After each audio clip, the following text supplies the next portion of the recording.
Party അംഗത്വം ഉപേക്ഷിച്ച് സ്വതന്ത്രനായി മത്സരിക്കുമെന്ന് പ്രഖ്യാപിച്ച ജി സുധാകരനെ വൈകാരിക വിഷയങ്ങൾ ഉയർത്തി നേരിടാൻ സിപിഐഎം. വലതുപക്ഷത്തിന്റെ ആക്രമണത്തിൽ മരിച്ച അനുജൻ ജി ഭുവനേശ്വരന്റെ രക്തസാക്ഷിത്വത്തെ വഞ്ചിച്ചാണ് സുധാകരൻ UDF പിന്തുണ സ്വീകരിക്കുന്നത് എന്നാണ് പാർട്ടി നേതൃത്വത്തിന്റെ വിമർശനം. 7 പ്രാവശ്യം നിയമസഭയിലേക്ക് മത്സരിച്ചിട്ടും വീണ്ടും മത്സരിക്കാനിറങ്ങുന്ന സുധാകരന് അധികാര കൊതിയാണെന്നും സിപിഐഎം ആരോപിക്കുന്നു. ആലപ്പുഴയിലെ സിപിഐഎമ്മിന്റെ ശക്തി ദൗർബല്യങ്ങൾ നന്നായി അറിയുന്ന പ്രായോഗിക രാഷ്ട്രീയത്തിന്റെ മർമ്മമറിയുന്ന ജി സുധാകരനെ തളയ്ക്കാൻ പതിവ് ആയുധങ്ങൾ മതിയാകില്ലെന്ന് പാർട്ടിയുടെ സംസ്ഥാന ജില്ലാ നേതൃത്വത്തിന് നല്ല ബോധ്യമുണ്ട്. തിരഞ്ഞെടുപ്പുകളിൽ പാർട്ടി തന്ത്രങ്ങൾ രൂപപ്പെടുത്തിയിരുന്ന ജി സുധാകരനൊപ്പം അണികൾ കൂടി പോകുന്നത് ചെറുക്കലാണ് അടിയന്തര ദൗത്യമായി നേതൃത്വം കാണുന്നത്. രക്തസാക്ഷികളുടെ സ്മരണകൾ ഉറങ്ങുന്ന അമ്പലപ്പുഴയുടെ മണ്ണിലെ പാർട്ടി പ്രവർത്തകരെ വികാരപരമായി സ്വാധീനിക്കുന്ന വിഷയങ്ങൾ ഉയർത്തി പിടിച്ചു നിർത്താനാണ് നേതൃത്വത്തിന്റെ ശ്രമം.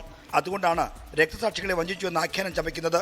ഇത് പാർട്ടിയെ ചതിച്ചതാ, പച്ചയ്ക്ക് ഒരിക്കലും ചതിക്കാൻ പാടില്ല. 60 6 ദിവസം പ്രവർത്തിച്ചാലും കമ്മ്യൂണിസ്റ്റ് പാർട്ടിയുടെ പ്രവർത്തനം വേണമെങ്കിൽ നിർത്തി വീട്ടിൽ പോകണം. പാർട്ടിക്കെതിരായിട്ട് ഒരു അക്ഷരം പറയാൻ അർഹതയില്ല ജി സുധാകരൻ, ഞാൻ തീർത്തു പറയുന്നു.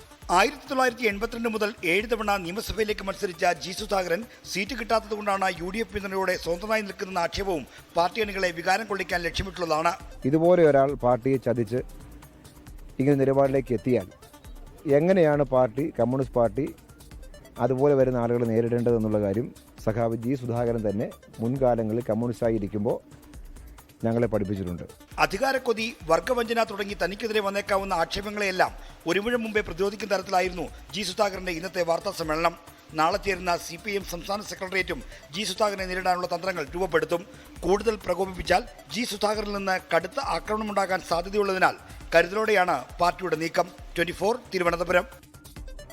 ലോകത്തെവിടെയായാലും ഏത് സമയത്തും 24 വാർത്തകളും ഓഗ്മെന്റഡ് റിയാലിറ്റി പാക്കേജുകളും എക്സ്പ്ലെയിനറുകളും വിശദമായി കാണാൻ ഞങ്ങളുടെ YouTube ചാനൽ നിങ്ങൾക്ക് സബ്സ്ക്രൈബ് ചെയ്യാം.